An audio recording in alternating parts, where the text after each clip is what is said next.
Morning बच्चों, आज हम बात कर रहे थे परमानेंट टिश्यू के बारे में। और जैसे कि आपको डायग्राम दिख रहा है स्क्रीन पे, तो यहाँ क्या देखने को मिल रहा है आपको, परमानेंट टिश्यू। परमानेंट टिश्यू हमने थोड़ा बहुत डिस्क्राइब कल किया था, उनके टाइप भी आपको बताए थे। तो आज हम थोड़ा सा पॉइंट वाइज पढ़ेंगे। परमानेंट टिश्यू क्या होता है, लिखा गया है, the permanent tissue are composed of those cell which have lost their capability to divide. मैंने पहले ही बोला था कि मेरिस्टेमिक टिश्यू के ही अंदर ये कैपेबिलिटी होती है कि वो सेल का डिवीज़न करता है। और यहाँ क्या है कि परमानेंट टिश्यू अपनी एबिलिटी खो देता है जब टिश्यू कम्प्लीटली ग्रोथ होकर के अपनी वो एबिलिटी खो देता है डिवाइड करने की, सेल की डिवाइड करने की, तो उसको हम लोग परमानेंट टिश्यू कहते हैं। ठीक है। They have definite shape, size and thickness. इनका सब कुछ अब फिक्स हो जाता है कि इसका शेप, साइज सब कुछ फिक्स हो गया, मतलब ये डेवलप तो करने वाले हैं नहीं, इनमें डिवीज़न होने वाला नहीं है। ठीक है। जब इनमें ये सब नहीं होने वाला है तो जाहिर सी बात है इनको परमानेंट टिश्यू कहा जाएगा। ठीक है। परमानेंट टिश्यू में भी डेड और लिविंग। परमानेंट टिश्यू जो होते हैं या तो वो डेड हो सकते हैं या तो लिविंग हो सकते हैं। अभी हम लोग चल के पढ़ेंगे स्क्लेरेंकाइमा और कोलेनकाइमा और आपका पैरेन्काइमा। तीनों में से एक क्या है, डेड है। ठीक है। इसके बाद बोला third point, the division and the differentiation of cell of the meristematic tissue give rise the permanent tissue. अब देखो परमानेंट टिश्यू आया कहाँ से, जब मेरिस्टेमिक टिश्यू का डेवलपमेंट हुआ, उसमें डिवीजन हुआ, उसमें डिफरेंशिएशन हुआ, तो बाद में चल करके आफ्टर में क्या हुआ, वो परमानेंट टिश्यू में कन्वर्ट हो गया। आप ग्रोथ करते करते आपका एक ऐसा आ जाएगा जहाँ पे आपका डेवलपमेंट बंद हो जाएगा, आपकी लेंथ, आपकी ग्रोथ, आपकी हाइट सब कुछ स्टॉप हो जाएगी। ठीक है। तो वही कह रहा है कि परमानेंट टिश्यू वही टिश्यू है जो मेरिस्टेमिक टिश्यू के द्वारा राइज हुआ है after the cell division and differentiation. ठीक है। इसके बाद कह रहा है फोर्थ पॉइंट में, in the cell differentiation developing tissue and organ change from simple to the more complex form to become the specialized for the specific function. मेरी बात समझिएगा, क्या कर रहा है कि जब सेल डिफरेंशिएशन होता है, जब हम सेल को डिफरेंशिएट करते हैं, ठीक है, या जब टिश्यू का डेवलपमेंट होता है, ठीक है, जब टिश्यू का डेवलपमेंट होता है तो ऑर्गन में चेंजेज आती हैं। अब कहाँ से चेंजेज आती हैं, सिंपल से लेकर के कॉम्प्लेक्स तक। कोई एक टिश्यू अभी एक सेल से स्टार्टिंग है, फिर जैसे ही आप ही हो, आपका डेवलपमेंट एक सेल से हुआ होगा, और आप इतने बड़े हो गए कि आपके अंदर अब कॉम्प्लेक्स वाली चीज़ें सारी की सारी हो गई हैं। पहले तो सिंपल सा था, ठीक है, और बाद में चल करके यही जब सिंपल से कॉम्प्लेक्स की तरफ आप ग्रोथ करते हो, आप ऑर्गेनाइज करते हो, आप डेवलप कर जाते हो, ठीक है, तो वहाँ पे इनका जो फंक्शन होता है परमानेंट टिश्यू का ना, बहुत ही स्पेशल हो जाता है, ये स्पेशल वर्क करने लग जाते हैं। सुना है ना, आपके ग्रोथ में जैसे जैसे अब आप स्टार्टिंग होता है, जैसे आपका डेवलपमेंट, सब पहले जाइगोट होता है, जाइगोट से डेवलपमेंट होते एम्ब्रियो का डेवलपमेंट होगा, तो फिर आपका हाथ, पैर, आइज़, नोज़ सब कुछ का ग्रोथ होना शुरू होगा, हार्ट और सब। ठीक है। तो ये सब क्या है, ये सब कम्प्लेक्स तो होता जा रहा है ना, और एक कम्प्लेक्स हो जा रहा है तो इनका वर्क भी वैसे उनको मिलते जा रहा है। जैसे जैसे नया नया मेंबर जुड़ रहे हैं आपकी फैमिली में, आप उनको वर्क भी डिवाइड करते जा रहे हो। ठीक है। आप उनको डिफरेंशिएट करो कि ये काम कौन सा करेगा, चलो ये इस काम के लायक, इसको इस काम के ले देते हैं। ठीक है बच्चों, जैसे शादी विवाह में तुम्हारे घर पे कोई अगर शादी है, अब लोग आते जा रहे हैं आपके रिश्तेदार, रिलेशन वाले, तो क्या उनको घर पे बैठा के खिलाते हो, उनसे भी कुछ ना कुछ मदद लेते हो, हेल्प लेते हो। तो जैसा आपको लगता है कि वो उनको कैसा वर्क दे सकते हैं, वैसे इधर भी है। जब सेल का डिवीजन होना शुरू होता है, जो नए नए सेल्स ऐड होते जाते हैं, टिश्यू ऐड होते जाते हैं, जो ऑर्गन में चेंजेज आने लगती है, उनको उस हिसाब से वर्क मिलने लगता है, तो उनका वर्क स्पेशल हो जाता है, यानी वो उसमें स्पेशलिस्ट है, वो वर्क कर सकते हैं। ठीक है। इसके बाद है बच्चों, depending upon the structure and the composition, ध्यान सुनिएगा, सॉरी लास्ट पॉइंट था, the cell of the permanent tissue lose the capacity to divide and attain the permanent shape, size and function. याद रखिए, इनका जो कैपेबिलिटी होती है, इनकी जो कैपेसिटी होती है डिवाइड होने की, वो लूज हो जाती है आफ्टर चल के लास्ट में। ठीक है। और ये परमानेंट टिश्यू में कन्वर्ट इस वजह से हो जाते हैं कि उनका शेप, साइज, फंक्शन सब कुछ फिक्स हो जाता है। अब उसमें कोई बदलाव नहीं होने वाला है, कोई चेंज नहीं होने वाला है। ठीक है बच्चों, बात समझ आ रही है ना। तो यही चीज़ इसी चीज़ को हम लोग क्या बोलते हैं, सिंपल परमानेंट टिश्यू। हम आगे चल के पढ़ेंगे पैरेन्काइमा के बारे में, कोलेनकाइमा के बारे में, लेकिन उससे पहले इनके स्ट्रक्चर को देख करके, इनके स्ट्रक्चर को डिफाइन करके कुछ कंपोजिशन दिखाया गया है। जैसे परमानेंट टिश्यू को क्लासीफाई किया गया है सिंपल तरीके से। क्लासीफाई की बात करें एक सिंपल टिश्यू के बारे में, ठीक है, सिंपल टिश्यू और एक आपको कम्प्लेक्स टिश्यू, समझा ना। दो तरीके से डिवाइड किया, वैसे 3 होता है, ठीक है। वैसे 3 क्या होता है, स्पेशल टिश्यूज ऐसे भी आ जाते हैं हमारे पास, ठीक है। तो हम बात कर रहे थे कहाँ पे, सिंपल परमानेंट टिश्यू की। तो यहाँ लिखा है सिंपल परमानेंट टिश्यू किसे हम लोग बोलेंगे, ठीक है। लिखा है these are the made of some types of cell which are similar structure and functionally. जहाँ पे आपको यह देखने को मिलेगा, ध्यान सुनिएगा, जहाँ पे आपको यह देखने को मिलेगा कि स्ट्रक्चर भी सेम है, उनका फंक्शन भी सेम है, वो सब सिंपल परमानेंट टिश्यू होते हैं। इनको अगर देखा जाए तो इनको 2 टाइप में डिवाइड किया गया सिंपल परमानेंट टिश्यू को।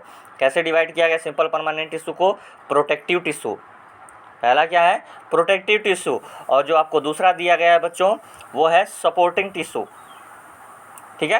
पहला प्रोटेक्टिव टिश्यू और दूसरा सपोर्टिंग टिश्यू। ये किसके बेस पे किया गया है, याद रखिएगा, ये डिवाइड किया गया है आपको सिंपल टिश्यू के फंक्शन के बेस पे, ठीक है। तो कह रहा है कि प्रोटेक्टिव टिश्यू क्या होता है, these tissue are primarily protective in the function they consist of. याद रखिएगा, ये टिश्यू का प्रोटेक्ट करते हैं, हेल्प करते हैं प्रोटेक्टिंग में। कब, जब इनके पास एपिडर्मिस हो, क्या बच्चों, एपिडर्मिस हो, और क्या हो, कार्क और फेलम हो, ठीक है। अब अगर बात करें एपिडर्मिस की, एपिडर्मिस क्या होता है, तो लिखा गया epidermis form of 1 cell thick outermost layer of various body organ of the plant such as leaf, flower, stem, root. ध्यान समझना, स्टीम का, रूट का, ठीक है, लीव्स का जो आउटर पार्ट हो रहा है, जो उसको हम लोग बोलते हैं, हमने पढ़ा भी पीछे कि इनके जो सेल वाल होते हैं ठीक होते हैं, ठीक है। तो वही बात कर रहा है कि जो इनका वाल होगा, ठीक है, वो थिक होगा, उनका आउटर मोस्ट लेयर जो होगा थिक होगा, ठीक है, प्लांट की उन आर्गन पे जहाँ से लिप्स हो गया, फ्लावर हो गया, स्टीम हो गया, ठीक है, वही एपिडर्मिस बन जाता है, ठीक है। नेक्स्ट लिखा है epidermis is covered outside by the cuticles and cuticle is a water proof layer. कह रहा है जो एपिडर्मिस को कवर किया जाता है तो वो जो उसे कवर किया जाता है उसको क्यूटिकल बोलते हैं। अब क्यूटिकल जो होता है वो वाटर प्रूफ होता है, ठीक है, वैक्सी सबस्टेंस होता है जिसको हम लोग क्यूटिन बोलते हैं, ठीक है, वैक्सीन सबस्टेंस जिसको हम लोग क्यूटिन बोलते हैं, ठीक है। Which secreted by the epidermal cell. हमारे पास एक एपिडर्मल सेल होता है, आप हायर क्लास में जाओगे तो इसके बारे में और अच्छे से पढ़ोगे। एपिडर्मल्स के सेल्स के द्वारा वो रिलीज किया जाता है, ठीक है, जो बाद में चल के एपिडर्मिस बन जाता है, जो एक प्रोटेक्टिव लेयर बन जाता है, ठीक है। आपको नीचे डायग्राम दिखाया गया है, समझ रहे ना। ये डायग्राम उतना अच्छे समझ में आने वाला नहीं क्योंकि आपकी एनसीईआरटी बुक में उतना डीपली दिया नहीं है, लेकिन फिर भी इस चीज़ को एक बार एक तरह समझ सकते हैं कि एपिडर्मिस प्रोटेक्टिव टिश्यू का एक पार्ट है, ठीक है। जब एपिडर्मिस रहेगा, जब कॉर्क वाला रहेगा, तभी आपको प्रोटेक्टिव टिश्यू की बात करेंगे आप, ठीक है। नेक्स्ट पॉइंट क्या कर रहा है, cuticles is the very thick and xerophytes. जो क्यूटिकल्स होता है, ठीक है, वो नेचर वाइज में बहुत थिक होता है, ठीक है। जाइरोफाइट्स का मतलब होता है बच्चों स्ट्रक्चरल डायग्राम, ठीक है, आपको डायग्राम में भी बता देंगे जाइरोफाइट्स का क्या मतलब होता है, ठीक है। इसके बाद क्या रहा है, cell of the epidermis of lips are not continuous at the same place due to the presence of small pore called the stomata. अब याद रखो, स्टोमेटा के होने की वजह से, स्टोमेटा जानते हो, छोटा छोटा होल, ठीक है, लिप्स में छोटे छोटे होल होते हैं जिसके थ्रू वो ब्रीद आउट ब्रीद इन करते हैं, मतलब कि ट्रांसपिरेशन का काम चलता है, क्लोरोफिल का काम चलता है, ठीक है, गैस एक्सचेंज का काम चलता है, उन्हीं की वजह से चलता है ना, स्टोमेटा की वजह से। तो इसी वजह से जो एपिडर्मिस का सेल है लिप्स पे हर जगह नहीं रहता है, सभी प्लेस पे नहीं रहता है, उस स्मॉल पोर्स की वजह से, उस स्टोमेटा की वजह से, ठीक है ना। अब ये जान लो कि अब आपको पता होगा स्टोमेटा के पास गॉड सेल होता है, वो पेयर आपने जैसे आपने देखा होगा स्टोमेटा का डायग्राम देखा ना, बीज की तरफ बीन की तरफ, जैसे राजमा का देखे होगे, राजमा वाला बीज देखे होगे, बीज टेढ़ा सा होता है सर्कल में, वैसे ही 2 साइड में होते हैं, ठीक है, उसी शेप में स्टोमेटा होता है, ठीक है, जो गार्ड सेल में काम करता है, ये आपको पहले से पता है, ठीक है। और ये सब कहाँ से आने वाले हैं, तो क्लोरोप्लास्ट से बन के आते हैं, ठीक है। और यहाँ पे लिखा है these are the only epidermal cell which are possess chloroplast, the rest बिगिन द कलरलेस, ठीक है। ये सब जो चीज़ें बन के आती हैं वो क्लोरोप्लास्ट से बन के आती हैं, बाकी सब कलरलेस होते हैं, ये आपको पता है, ठीक है। थोड़ा सा डायग्राम में देख लो, डायग्राम में देख लो ये, ठीक है।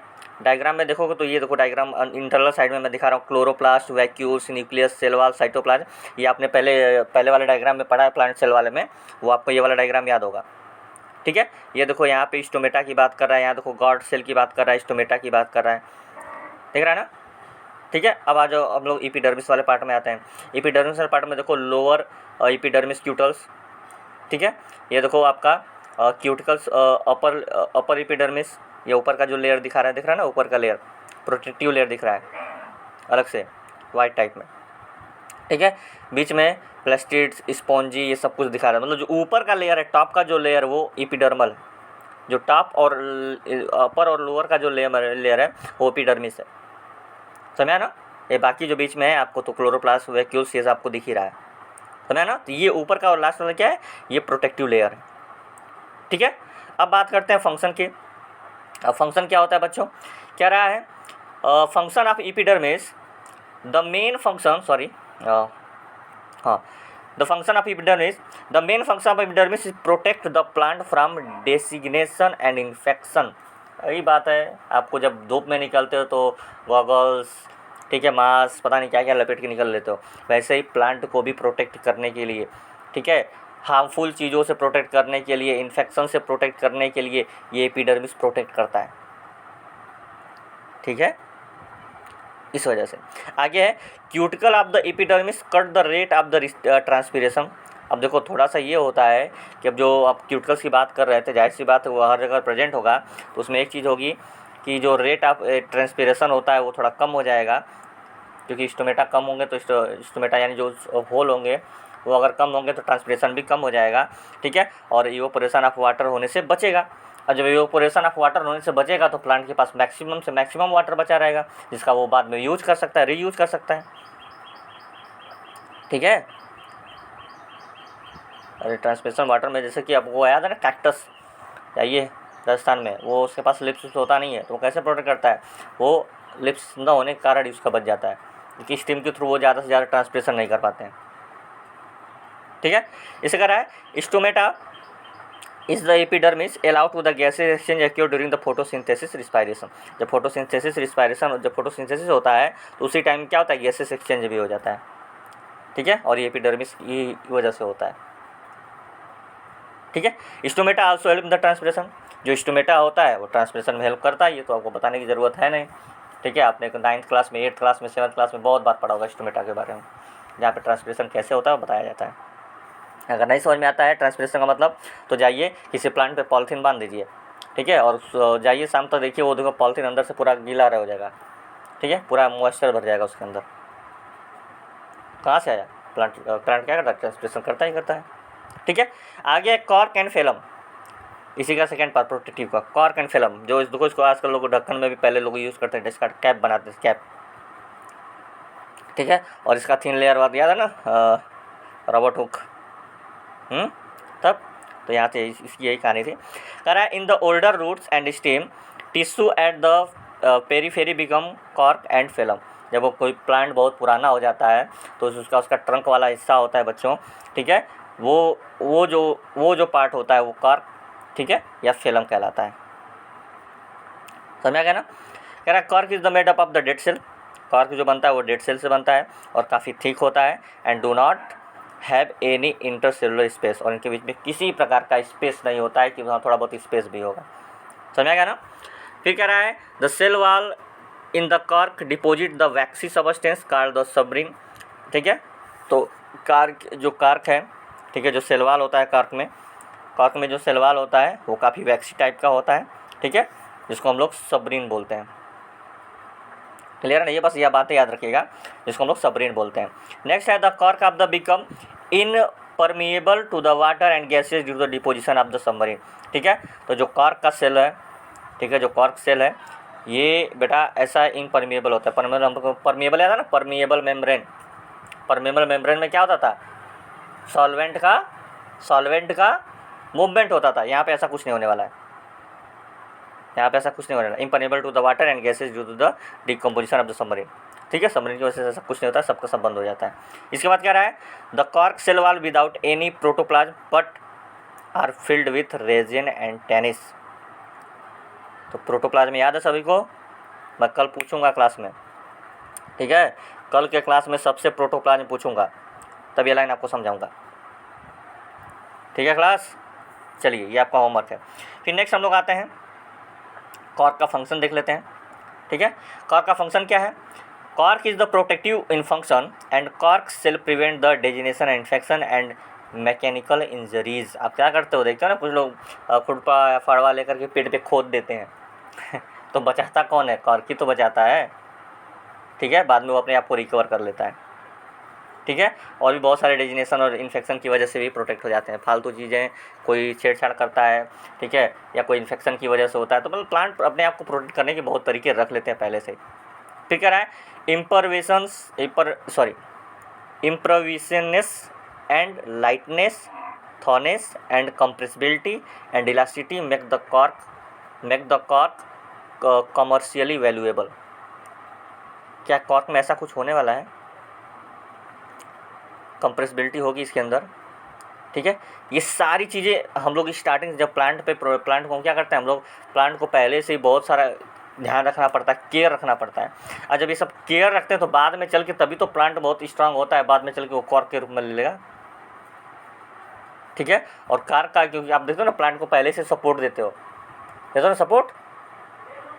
ठीक है, प्लांट का बहुत केयर करते हो जब तक वो उसका निचला हिस्सा जो ट्रंक का हिस्सा बहुत स्ट्रांग ना हो जाए।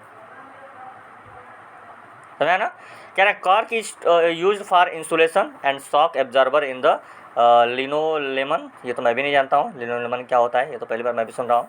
लेकिन ये है कि कॉर्क का यूज हम लोग इंसुलेशन के लिए यूज़ करते हैं, क्योंकि कॉर्क में कोई इलेक्ट्रिसिटी फ्लो नहीं होगी, और कॉर्क को हम लोग कैप भी बनाते हैं, याद है ना। ठीक है, और शॉक एब्जॉर्बर के रूप में भी यूज़ किया जाता है। ठीक है, जैसे कहीं पे शॉक लगता है, जैसे कि जिसका मतलब इंसुलेटर है। ठीक है, तो कहीं भी आप लगा दोगे तो वो वहाँ पे इलेक्ट्रिसिटी पास नहीं हो सकती है कॉर्क में। ठीक है, cork use to making the variety of sports goods such as cricket ball. ठीक है, कॉर्क का हम लोग क्रिकेट बॉल बनाते हैं। अब देखिएगा वो जो डी वाला बॉल बनता है वो क्रिकेट का ही होता है, और क्रिकेट बॉल जो होता है वो कॉर्क का ही बनता है। टेनिस का जो बॉल होता है वो भी ऐसे ही बनता है, table tennis and shuttlecock का जो पिछला हिस्सा होता है बच्चों, जो इंटरनेशनल में लोग खेलते हैं, वो शटल कॉक का भी साइज बनता है। ठीक है, और वुडन पैडल जो लकड़ी का पैडल होता है। ठीक है, बहुत जगह देखे होंगे, बहुत जगह यूज़ किया जाता है। तो ये रहा आपका कॉर्क के बारे में। ठीक है, अगर इसमें कोई समझ नहीं आएगा तो कल की क्लास में डिस्कस कर लेंगे, इसके बाद आगे बात करेंगे। इसके बाद supporting tissue, these are the supporting in the function are these 3 type. अब सपोर्टिंग टिश्यू की बात कर रहे हैं तो वही सपोर्टिंग टिश्यू है जो हम आगे डिस्कस करने वाले हैं। पैरेन्काइमा, कोलेन्काइमा, स्केलेन्काइमा मैंने कल इस पर डिस्कस किया था, अगर आपको याद होगा तो फिर से हम लोग नेक्स्ट वीडियो में डिस्कस करेंगे, क्योंकि वीडियो काफ़ी लार्ज हो गया है। तो आज के लिए इतना ही, ओके बाय बाय। कोई कुछ पूछना होगा तो पूछना है ज़रूर।